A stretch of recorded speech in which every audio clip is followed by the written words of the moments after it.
大家好，今天要介绍的是砂纸入门认识篇。那这里呢，各位有听过砂纸吗？那你了解说砂纸是什么吗？那今天就是带大家来了解说什么是砂纸，以及说我们比较常见的砂纸呢，它都有一些规格，有一些号码的代表。那这些号码呢，它所代表的意义是什么呢？那后面呢会带你来详细的解说。那这些号码我们要怎么去分辨它？首先呢，我们先来了解一下什么是砂纸。那我们从字面上就可以了解说，砂纸呢，它跟一般纸张的差别在于说，它表面是比较粗糙的。好，那砂纸就像画面上示意的这样子，它的表面这里呢是会有一些颗粒的。那这些颗粒呢，就会摸起来是粗糙的，所以呢，它会用在一些修整、打磨或是抛光在使用的。那砂纸呢，它会有两个面，一面是有粗糙的颗粒的砂粒的，另一面是没有的。那这里呢，有可能是用布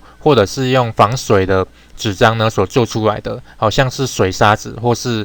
纱布，那这边呢都有可能是用这种形式做出来的。那这里呢，它的粗糙度会有粗细的分别，那等一下后面规格的时候会再来做详细的说明。那这里一般我们最常使用在哪里？好像是车床的加工，有时候我们在修整毛边的时候也会用到砂纸来去做一个辅助的，或者是我们是在用木工的时候因为木头有时候旁边呢会有一些锐利边，也会很常使用到砂纸的，以及一些其他地方的一些抛光啊，或者是一些有的甚至要做出纹路的，也会用到砂纸来去使用的。那这里后面在用途的时候会来再做一些详细的说明。那这里大家先了解到这里咯。接下来呢，要来介绍砂纸它的规格。那它的规格呢，就是用这些数字呢来去把它分辨出来的。好像画面上这样子，这几种呢是我们比较常看到的，我们在五金行比较会买得到的这些尺寸。那这里我们要怎么分辨它呢？其实它这些数字所代表的就是砂纸它的粗细度。好像我们数字比较小的呢，代表它是很粗糙的；那数字很大的呢，代表它的表面是比较细致的。那这里的用意是什么呢？比较粗糙的砂纸呢，它的切削力比较强。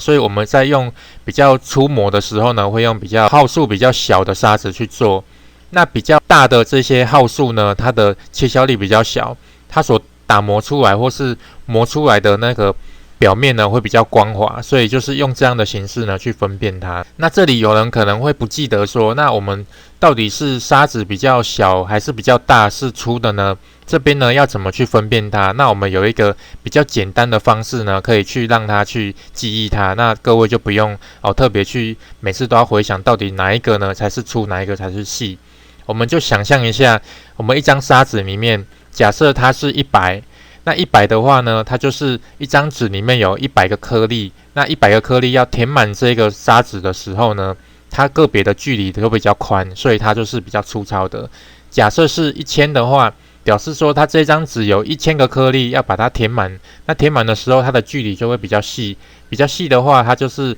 表面的粗糙度是比较细的。用这种方式呢去记忆它，那我们比较不会忘记说到底哪一个是粗，哪一个是细这样是比较好分辨的方式。那这里呢它个别有个别的用途。一般我们都会使用比较小号的、切削力比较大的砂纸开始使用，然后慢慢的更换成切削力比较小的一些砂纸。这样子我们磨出来呢，因为比较大号的这些砂纸、比较细的砂纸，切削力不好的时候呢，通常比较不太能够去做一些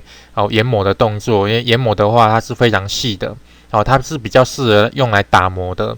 所以我们如果在用粗的砂纸呢，把我们的工件或是我们的物件呢，打磨到一个我们需要的一个尺寸的时候呢，这时候我们的表面看起来会比较粗糙，因为它切削力呢比较大，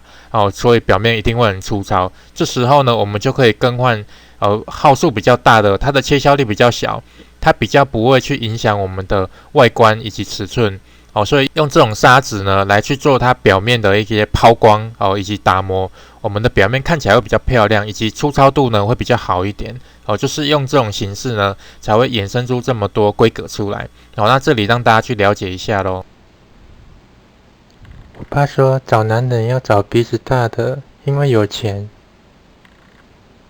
好，那其实砂纸呢，它还有一些广泛的用途，它并不一定呢就是一张纸张这样的个形式的，好像是我们在五金行也可以看到是海绵砂纸，好，它就是在海绵的表面呢把这个砂纸贴上去。那这里的用意在于说，我们在使用的时候呢会比较好施力。有一些物件呢，我们可能需要用海绵砂纸呢来慢慢的去研磨它，因为砂纸它这里呢是比较软的。那如果有一个海绵，我们有一个辅助的一个外形的话，有时候在做一些细小的一些研磨的时候会比较方便一点。以及说有一些地方是打磨用的，像是气动研磨机，有时候我们在用打磨的时候呢，也会用到砂纸。那一般砂纸呢，它就会做成一个圆形的，那可能在另一边是有羊毛毡的，可以直接粘上去的。好像这种形式，好像我们在汽车的打磨的时候也会用到。那通常呢会使用到这种砂纸的话，这个算是比较粗磨的。这边呢它也会有分一些粗细的一个分别，那就是看各位的运用去抛光或者去研磨等等的一些用途。以及说我们有看过手持式的砂轮机呢，有砂轮片。那砂轮片呢，你如果仔细去看它，会发现砂轮片呢是非常多小张的砂纸把它结合在一起的，它就是一小片一小片砂纸呢排列成一个圆形的，然后它就变成一个砂轮片。其实你注意去看的话，其实是这样的。可能有人不知道说，原来这里呢也是使用砂纸的。因为一般呢新的砂轮片我们比较容易看出来，它就是砂纸的形式。那